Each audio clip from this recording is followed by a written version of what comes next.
There we go. The recording is started. All right, so we have a fantastic archive of webinars on the Women in Agriculture website as well that I highly recommend. And I see. So today we're going to be talking about organic production and certification, and this is a fairly introductory session. So I'm curious, are any of you growing organically currently? If you write in the chat box yes or no.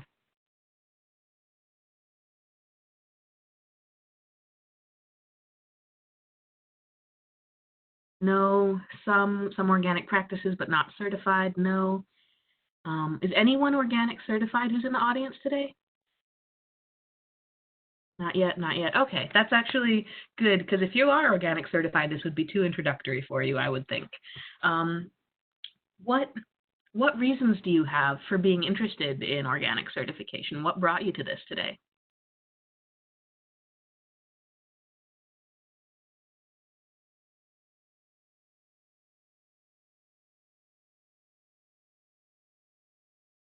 Helping support others in Maryland interested in organic certification, so someone's in more of a kind of agricultural service provider, you want to become better educated about the subject, personal interest. Thank you, that helps me. Interested in being more healthy. One of you eat organic produce and you want to see what's behind it. Also interested for future clients.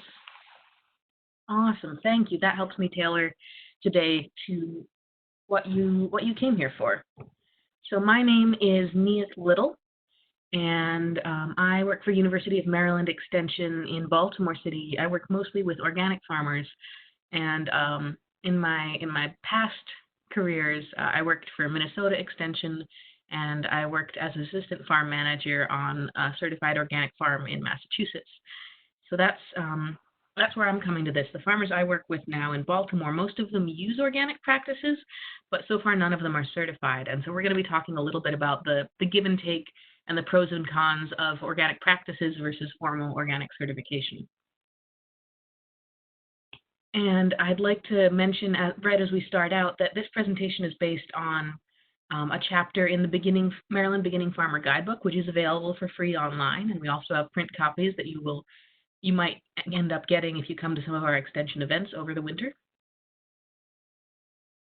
So what we're going to cover today, we're going to be talking about organic production methods, about pricing and marketing organic products, and about the organic certification process.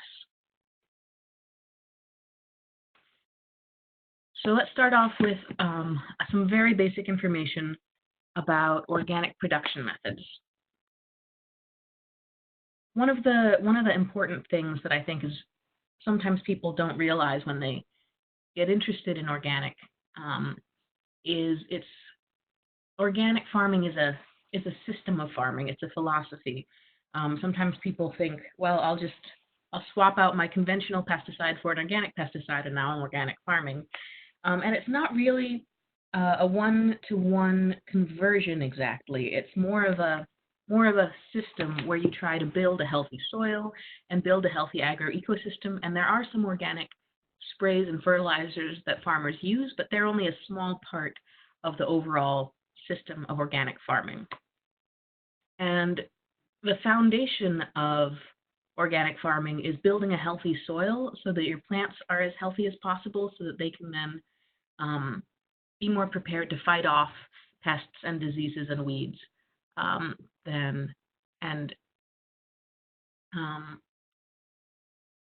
Then controlling those pests and diseases and weeds, you still need to do that when they occur. But the goal is to build a healthy soil so that you're more likely to prevent pests and diseases.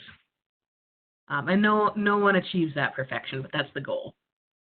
And remember to tune back into the Women in Agriculture webinars on Wednesday, March 11th to learn more about growing healthy soil.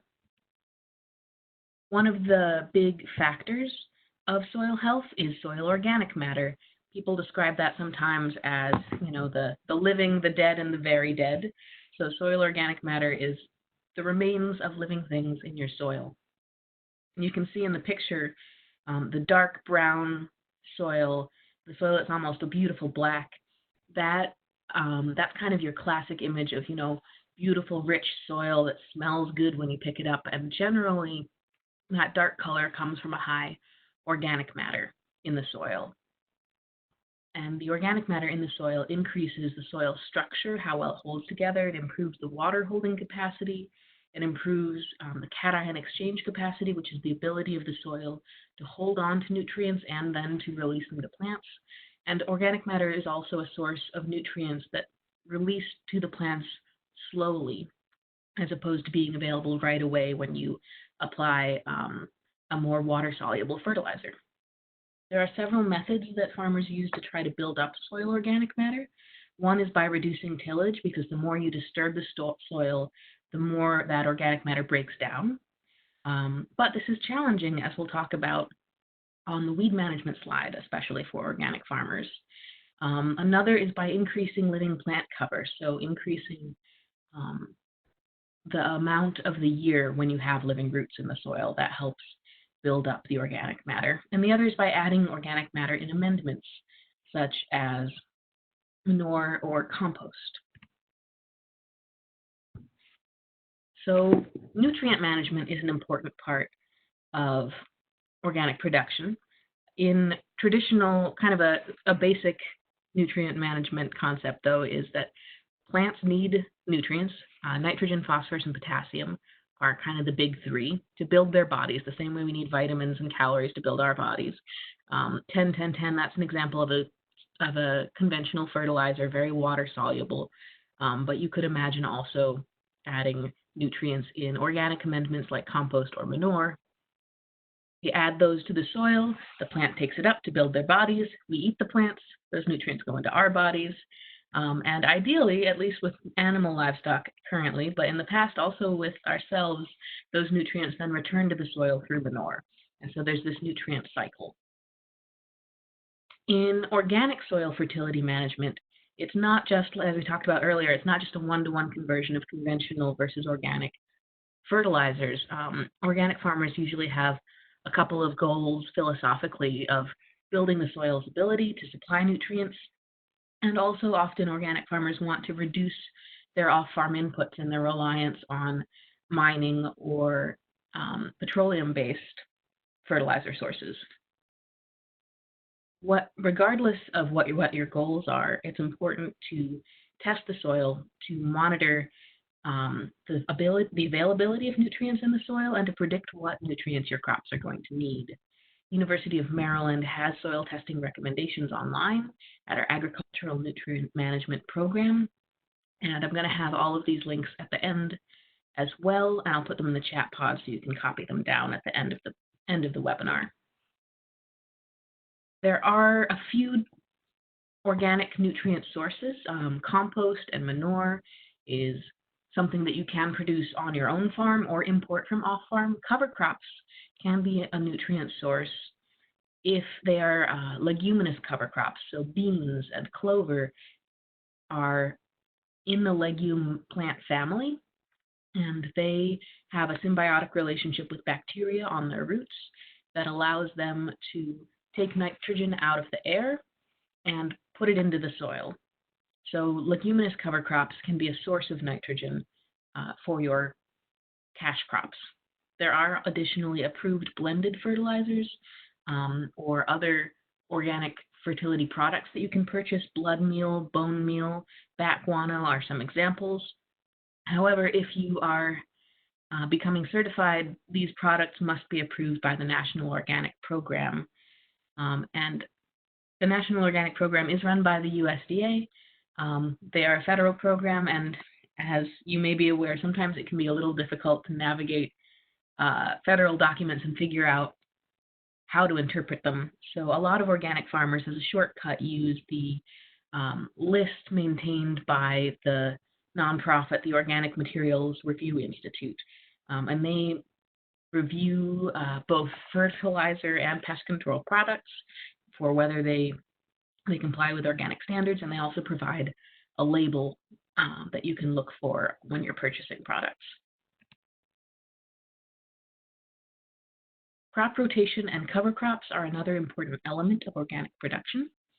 Crop rotation is when For example, you have a field, and this year you might grow tomatoes and peppers and eggplants in that field. Those are all related to each other. And then next year, you might grow sweet corn, which is in a different plant family. And then the year after that, you might plant a cover crop to help replace the nutrients that you took out of the soil. So that's crop rotation. That's planting changes and in what you're growing and growing a diversity of crops so that you disrupt the pest and disease life cycles. It's important to swap families of crops when you're doing crop rotation, as in that example, because often plants that are closely related are susceptible to the same pests and diseases. So when you change plant families in your crop rotation, that can help reduce the buildup of diseases in the soil and help disrupt the increase in pest populations. Crop rotation also allows you opportunities to incorporate cover crops. You can have winter cover crops that grow in the off season, or you could spend an entire growing season in one spot growing a cover crop if you have enough space available. A cover crop is just something that you grow that you don't sell. Examples are clover. Sometimes people grow alfalfa as a cash crop that they sell for hay, and sometimes people grow it just as a cover crop, as a nitrogen source and organic matter source. Tillage radish is another one that people talk about a lot. There are several grasses that are cover crops as well, but you have to be careful with all of these cover crops to select ones that are appropriate for your climate and that you have the means to kill when you're done growing them so they don't become a weed for your cash crops. But the benefits of incorporating cover crops into your crop rotation are that they build up soil organic matter, especially grass cover crops that have those really dense root systems. Leguminous, do cover crop seeds need to be certified organic? So that's a good question about seed sourcing. I believe the organic standards say that you need to source organic seeds if they are available. If no one sells certified organic seed, I think there's a way you can get an exemption, but you'll need to talk with your certifier about that. But if the reason you're not using organic seeds is because the organic seed is more expensive, the certifiers don't think that's a legitimate reason to use conventional seed. Awesome. Cover crops are also important for preventing erosion, especially if you're growing cover crops in the off season, in the winter, in the spring, right, when we get all that snow melt and rain. That can be a time when your soil erodes, and if you're trying to build a healthy soil, that's a problem. You want to keep it on your field.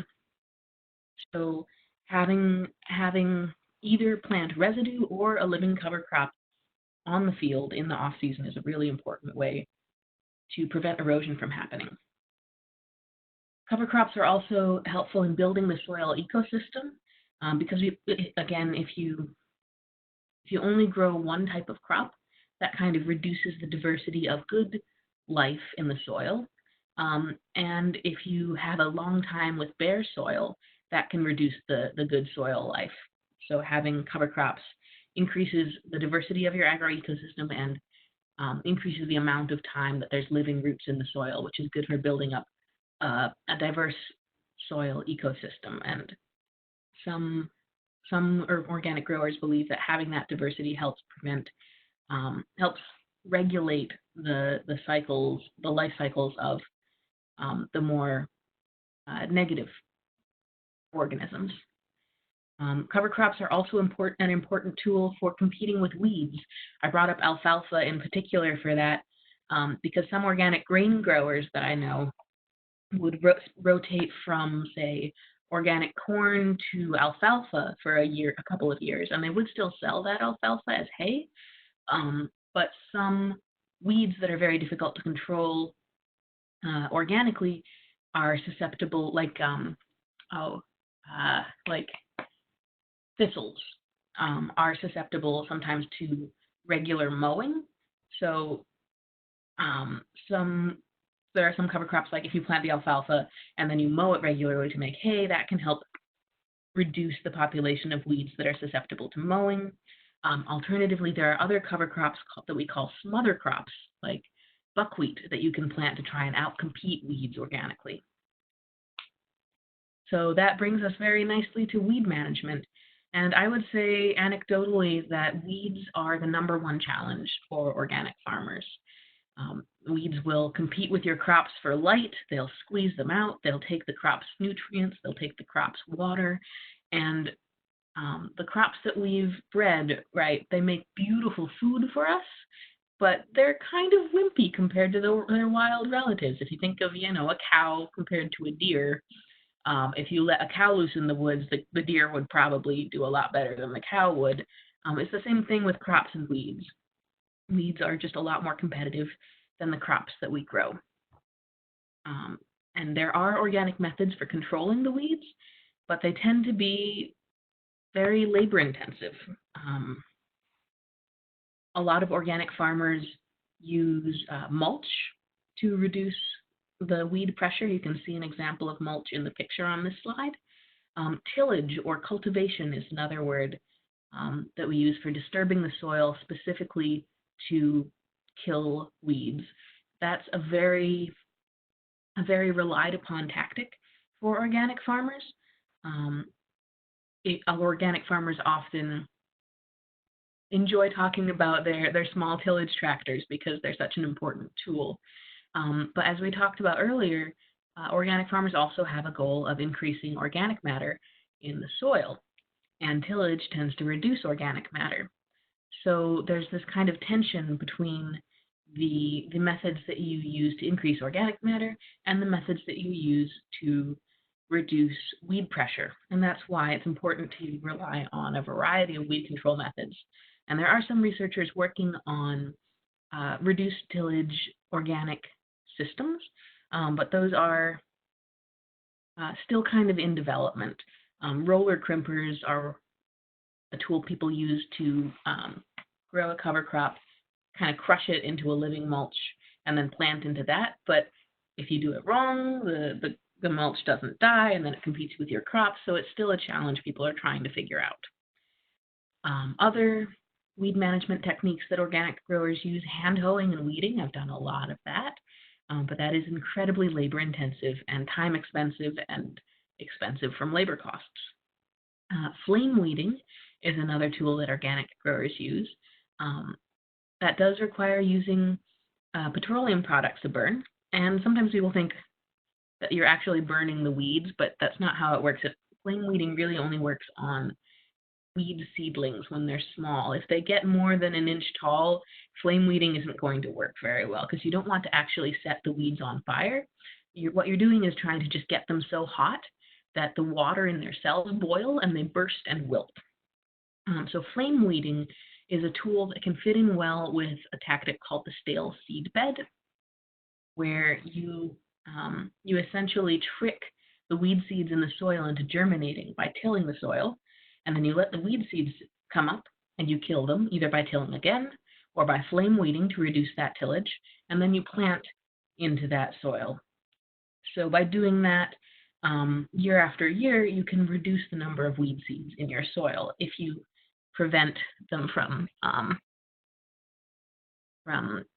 going to seed. So I saw a question about whether you can use flame weeding on residue or larger plants.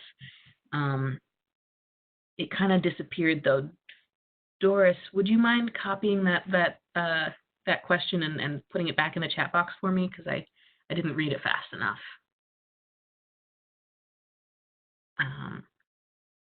Cover crops are, so when I'm presenting, all I see is the slides, and the questions pop up for about a second, but then they go away again. And to go see them, I would need to. Oh no, wait! I think I can access it. I can access it. Wonderful. All right, learning new things about WebEx. Never mind. So, can flame weeding be used in connection with mowing and clearing taller weeds and flame weeding the stubs? I haven't seen anyone use flame weeding in connection with mowing, just because there's that risk of starting a fire. Okay. Thank you, Doris. I've not seen anyone use flame weeding on larger plants successfully because there's that risk of starting a fire, and it just doesn't work that well. Mowing at the right stage usually works better than trying to set things on fire. There are fire-based agricultural systems on in agrarian, not agrarian, kind of hunter-gatherer societies that burn prairies to kind of keep some grasslands and prevent trees from getting established, and also some traditional tropical forest um, production systems where people burn the forest and then grow in the charcoal essentially, and then they let it regrow and move somewhere else. But in American organic farming, flame weeding of larger plants just isn't really used. So cover crops. Cover crops again are a useful weed management tool, as we talked about on the previous slide. And there are some organic herbicides. Excuse me. I think the most common one is vinegar, but it's again, it really only works well on. It works best on small weeds, and it's essentially a broad spectrum herbicide. It's not selective in what it kills, because how vinegar works is it just kind of bursts the cells of the plants. Some of the conventional herbicides are much more tightly linked. The molecule interacts only with a specific molecule in a specific kind of plant. So some conventional herbicides can be used to kill specific weeds, but not your crops. But vinegar, organic herbicides don't really work that way. And there are a couple of other organic herbicides other than vinegar, but again, those are still relatively broad spectrum, and they're also very expensive. So most organic growers that I'm familiar with have a very limited use of the organic herbicides. Then we come to the other kinds of pests, insects, diseases, etc. And again, organic growers need to develop an entire system of preventing these pests and then managing them as they occur. And conventional growers as well need to think about a system, not just relying on specific conventional pesticides, but also preventing pests and diseases before they occur. Organic growers tend to rely on encouraging natural enemies, again, building up that agro-ecosystem, both in the soil and above ground, to encourage natural enemies of insects. It's important to provide host species for different parts of their life cycle, so that's why sometimes people have, organic growers have in the edges of their field, they might plant certain native plants to try and build up the populations of natural enemies. Okay, thank you so much. And pest management for cucumber pests. Cucumber wilt, all right. Thank you. I will get to that as an example. That's a helpful one. And people, like you mentioned, do sometimes do companion planting, so mixing in other beneficial plants amongst their crops to try to attract these natural enemies. Other ways that you encourage natural enemies by reducing the use of insecticides until absolutely necessary. You prevent killing these natural enemies inadvertently. You can also import natural enemies like ladybugs or those beautiful praying mantises, but in my experience, that's most effective when you're growing in a confined environment like a high tunnel, because those critters move.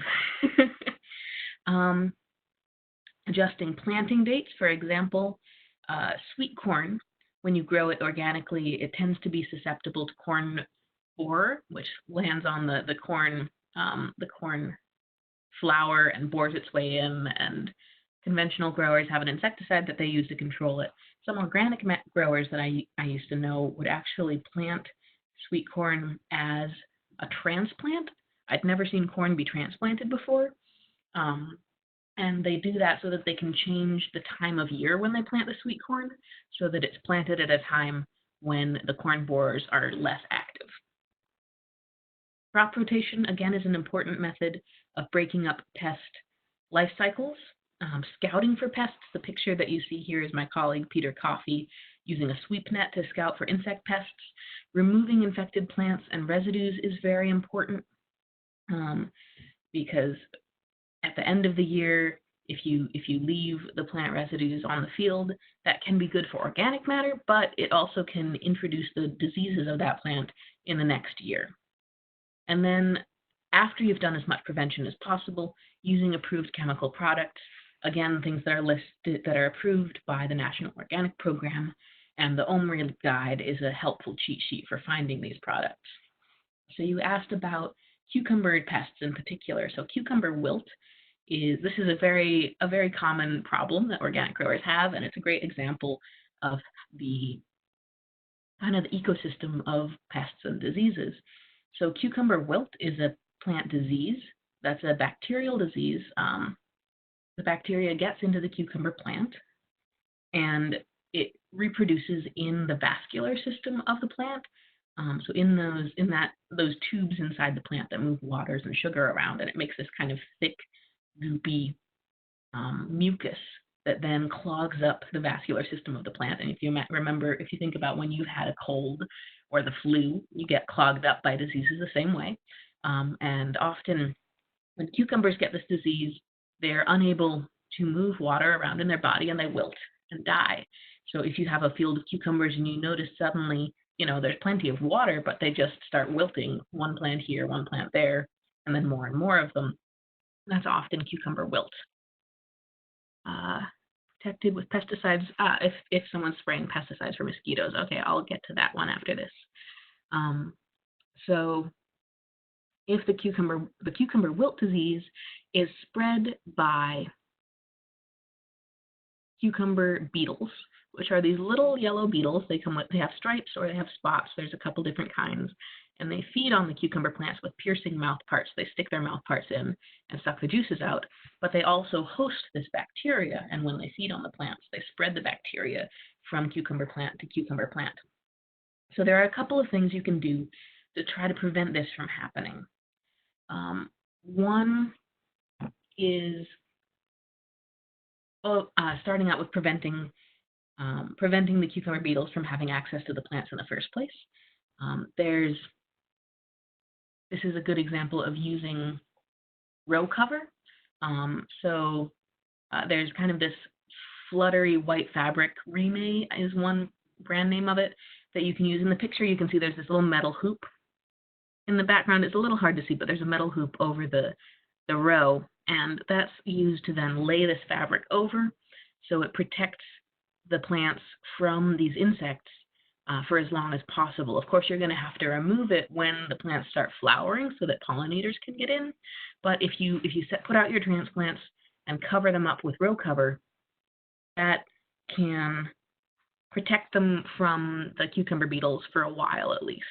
And the longer they grow before the cucumber beetles get there, the better chance they'll have. What material is the row cover? Reme, R-E-M-E, is the brand I'm familiar with, but it's kind of a light, it's a white fabric, much lighter than the mulch fabric that you see. And so if you look for row cover, you should be able to find that. The other options are, there are a couple of products you can use. Kaolin clay is a very fine clay dust that's organic approved that you can mix with water. It is important to wear a dust mask because if it's so small and fine, if it gets in your lungs, it could hurt your lungs. But you mix it with water, and then you dip your transplants in the clay water mixture. And the idea is that kind of makes the plants a little bit harder to feed on for the cucumber beetles. And it doesn't work perfectly, but it's just another way to kind of discourage them from feeding.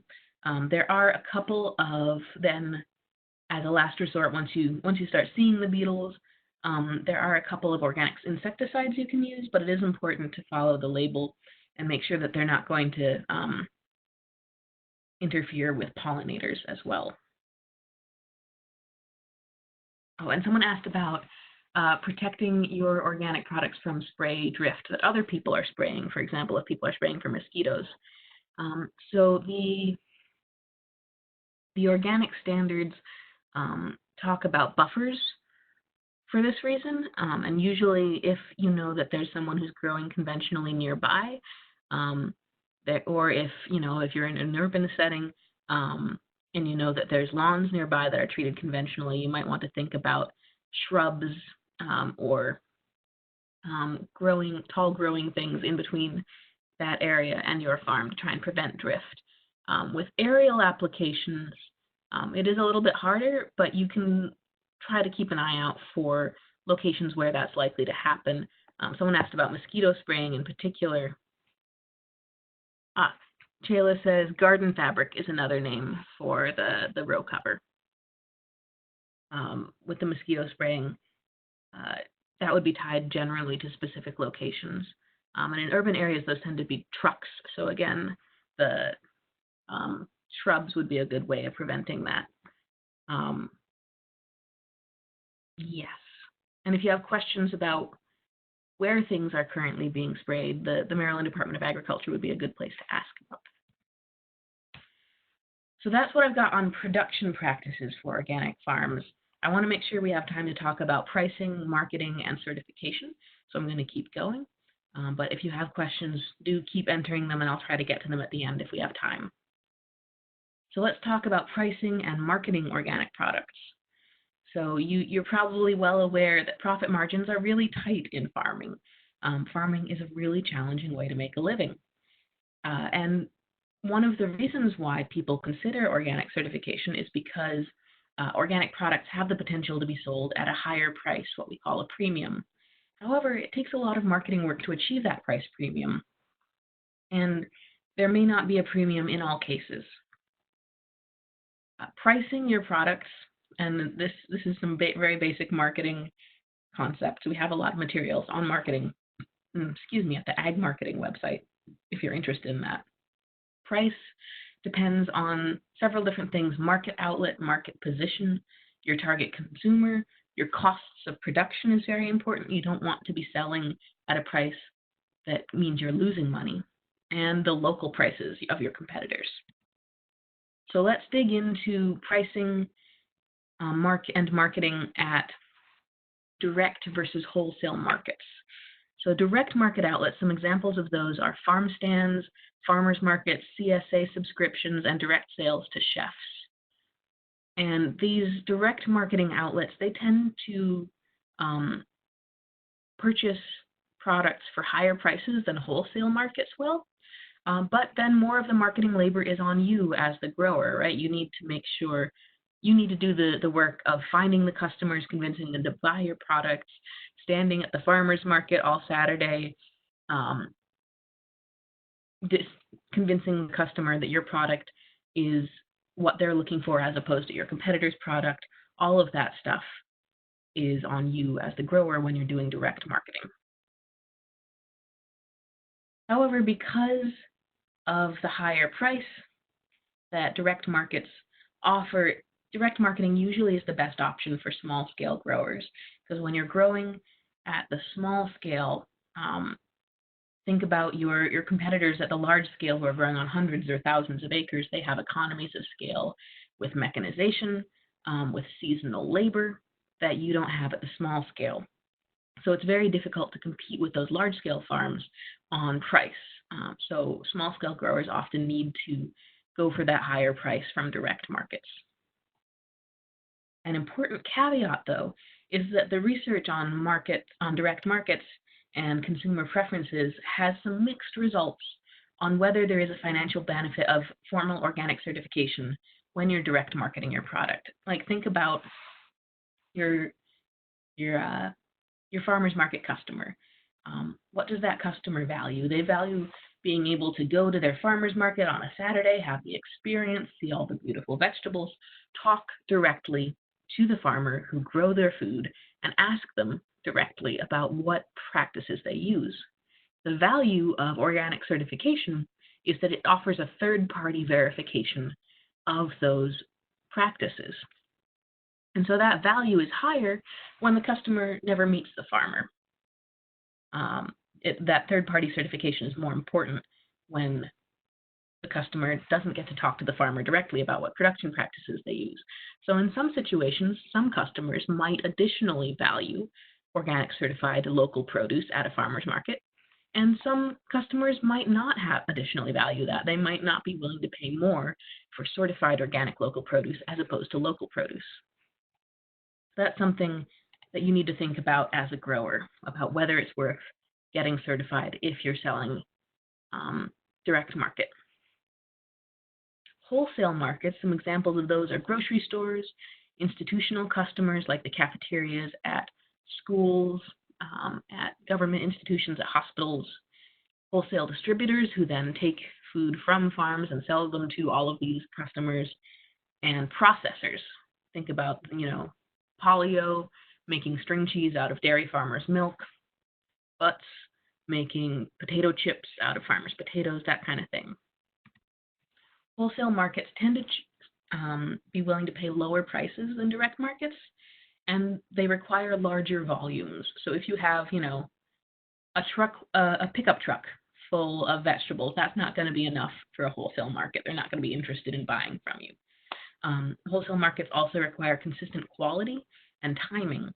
For example, I used to work for a college that was working on increasing their use of local produce. And when I spoke with the cafeteria staff, they said, well, we'd love to use more local tomatoes, but we have this little tomato slicing machine that looks kind of like a bagel slicer, and only the tomatoes that are a certain size work for a tomato slicing machine. And when we buy local tomatoes, they're all different sizes, so we just don't have the tools to buy those local tomatoes. So these wholesale markets have very specific requirements of what they're purchasing, and they want it to be the same every time. Wholesale markets often are contract-based, which is also something that can be challenging for small-scale growers to navigate, and they tend to have higher food safety and insurance requirements.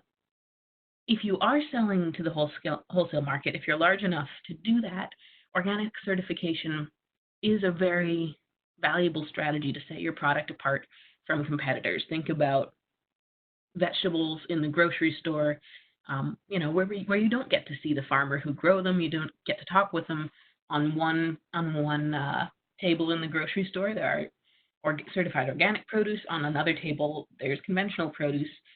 That's a very clear difference to the customer that sets the product apart.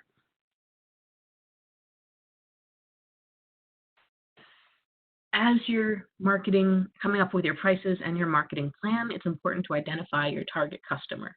Who is it who's buying your produce, your product? What do they value? And for example, my colleague Ginger, she always talks about, so she raises local meats and eggs, and she talks about how her customer, is often a parent or a grandparent who is very concerned about what their children or grandchildren are eating and wants to provide them the best, traditional, healthy, appropriately raised meats. And that customer might value the practices that she uses and be willing to pay more for them as opposed to purchasing meats at the traditional grocery store. So she factors that customer's profile in to how she markets her product, how she talks about it, where she sells it, and what price she sells it at. So coming up with a profile of your target customer is really important, because if your target audience is everyone, then your audience is no one. So let's get into the organic certification process. USDA organic certification is the national standard. Being certified is required for you to use organic on your label or when you talk about your produce, right? Even if you're saying, this produce is organic, technically you are required to be certified to say that. And definitely if you're using the USDA organic label on your produce, you need to be certified to do that. The USDA keeps a database of certified organic farms. So if you want to check whether someone who says that they're certified organic actually is, that's a useful way to do that. There is an exemption available for small-scale growers, very small scale though. So someone who sells less than $5,000 annually in organic products can have this exemption. They should follow the organic practices, but they don't have to get certified to be able to be allowed to describe their products as organic. They still can't use the USDA organic label, but they can, say that their products are organic and write organic on their labels. The Maryland Department of Agriculture offers a registration program for exempt organic growers if you want to be listed in state and federal organic directories, but not get officially certified yet if you're just getting started out, or if this is just a small amount of sales for you. If you want to, where's there more information? Yes, so there will be more information, a link with more information on a couple slides. So the certification process, if you want to become certified, here's kind of how the process works. One is to familiarize yourself with the National Organic Program rules, and the slide at the end of this presentation has a link to their website. There are also, of course, many other books you can read to become familiar with the philosophy and practices of organic farming. And I would encourage you to read more than just the USDA website, because they're very good about helping you understand the legal side of things, but they're not going to help you understand the whole system of growing organically. Then you need to develop a plan for how you're going to farm organically, and submit that plan as an application to a third-party certifier. The certifier will then review the plan and set up a time to come inspect your farm. And once you're certified, you will need to have regular, I think annual, inspections again. So you're going to have to keep records to show that you're continuing to follow that plan. Certification might take 3 years. If the land was previously used for conventional agriculture, the idea is that those 3 years allow any pesticide residues in the soil of unapproved products to kind of break down.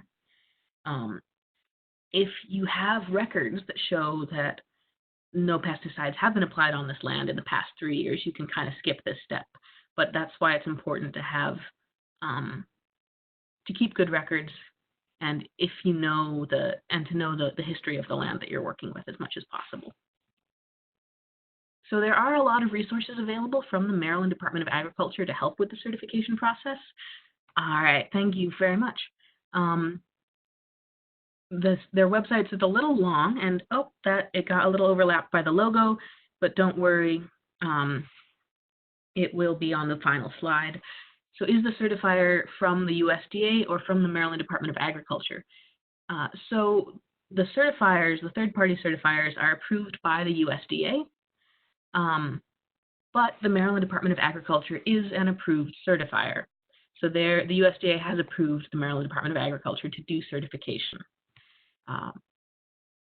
The pro of this is that they often is that their certification fee is lower than a lot of the private certifiers, but the downside is that means they're a lot busier, right? They're a public service. So it's a lot like extension. We provide a wonderful public service, and it's at low cost, or in a lot of our extension cases free, but we're stretched a little thinner than some of the more expensive options. So that's kind of the choice you've got, again, with the MDA. They have a wonderful low-cost certification option, but they might be a little bit busier and they might be it might take them a little longer to get to you than a private certifier would. Additionally, they handle that exemption program, and you can find more about that on their website as well. And they handle applications for the USDA offers a cost share program to make it more affordable for farmers to get certified organic. So you can see that the Maryland Department of Agriculture's fee for certification is $500. Some of those private certifiers, the fee will be much higher than that. The USDA offers a cost share of up to 75% of the certification fees, or $750, whichever is higher. And if you want to get that cost share, then you need to submit a cost share application through the Maryland Department of Agriculture. You can use any certifier you want, but then you submit your paperwork kind of documenting the expense of certification to the MDA, and they'll handle getting the money from the USDA. And trust me, it's a lot easier to deal with the MDA than it is to deal with the USDA directly, so that's a helpful thing. The USDA has a list of other authorized third-party certifiers available on their website from the Agricultural Marketing Service. There are several other related certifications. The USDA, again, is kind of the big one.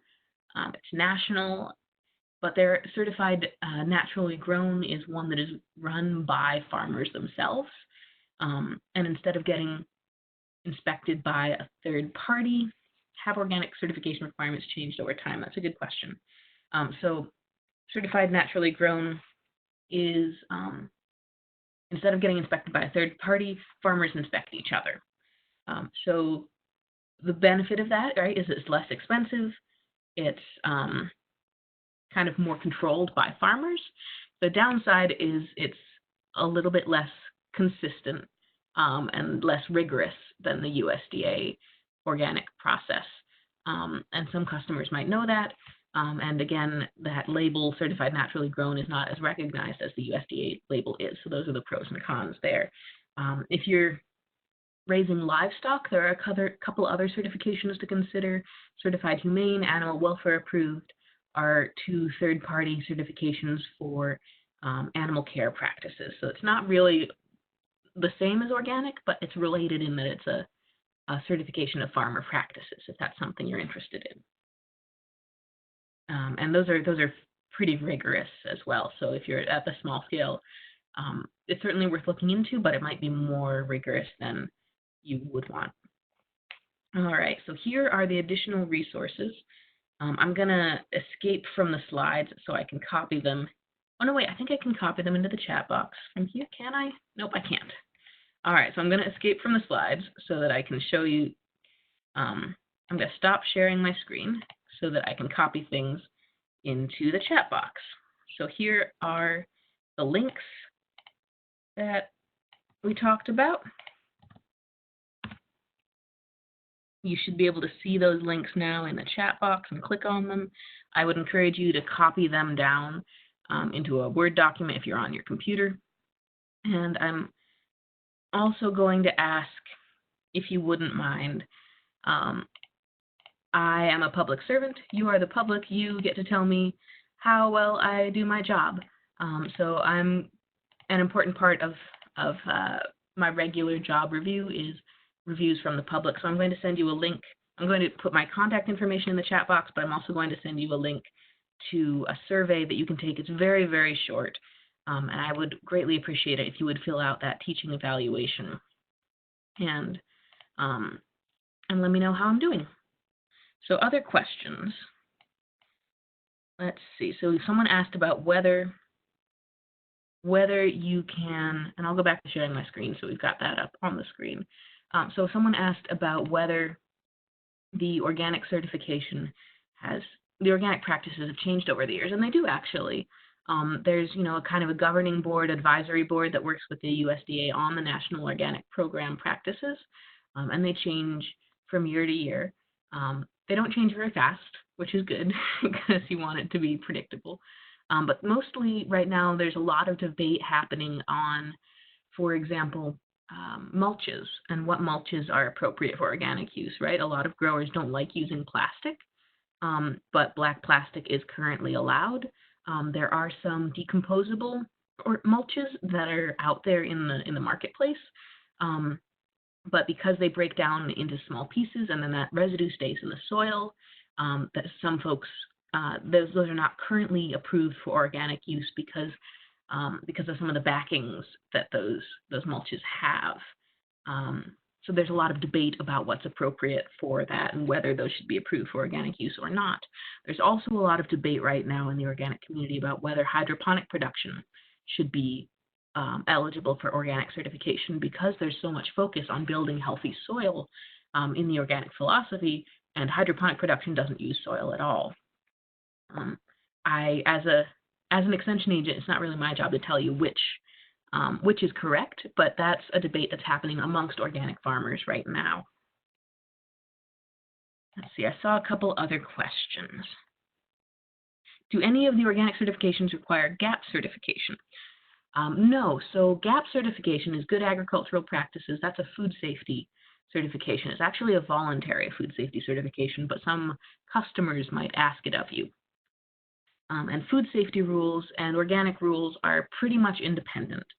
The one place where they intersect is that organic rules do recommend, if you're applying manure, that you either compost that manure or you apply it, I think it's 120 days or 180 days. I have to check the exact number, but a certain number of days before you harvest the crops to reduce the risk of any bacteria from the manure getting to your customers. And there's a very similar time period in food safety rules. So that's really the only place they interact. But otherwise, you can be GAP certified and not organic certified. You can be organic certified and not GAP certified. They're independent. Let's see, I think I might have missed a question. Let me scroll back up and keep asking questions if you're interested. All right.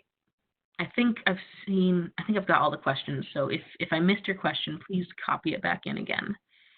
Any other questions that you have?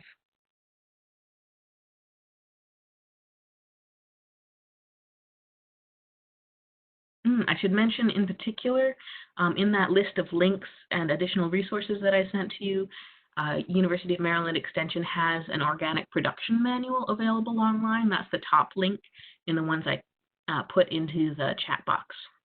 So I recommend that one in particular if you're interested in learning more about organic production.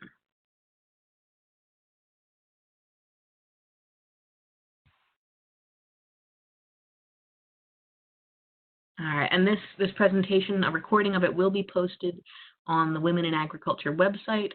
And now that I think about it, I believe often the slides are then posted on the website. So keep an eye out on the website for the recording being posted and the PDF of the slides being posted on the Women in Agriculture website. And check out the website as well, because it's just a great resource and has a lot of back recordings. Can states have their own organic requirements besides USDA? So yeah, in general, in American law, states can be more strict with their rules than the federal government is. I'm not aware of any states that have their own organic certification or their own more strict organic requirements. I think that would be possible, but it would be a fight.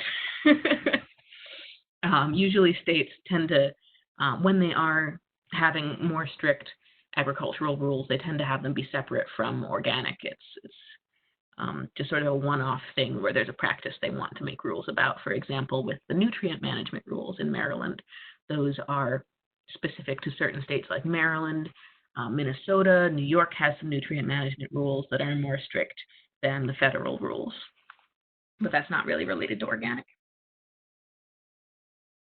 All right, it is 12:55. Thank you so much for spending the past hour with us.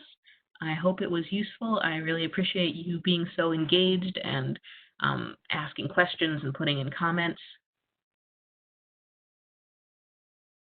If you have any last questions, please put them in now. Otherwise, you have my contact information. I'd encourage you to copy down the links and my contact information before we close out the webinar. I'm going to stop recording now.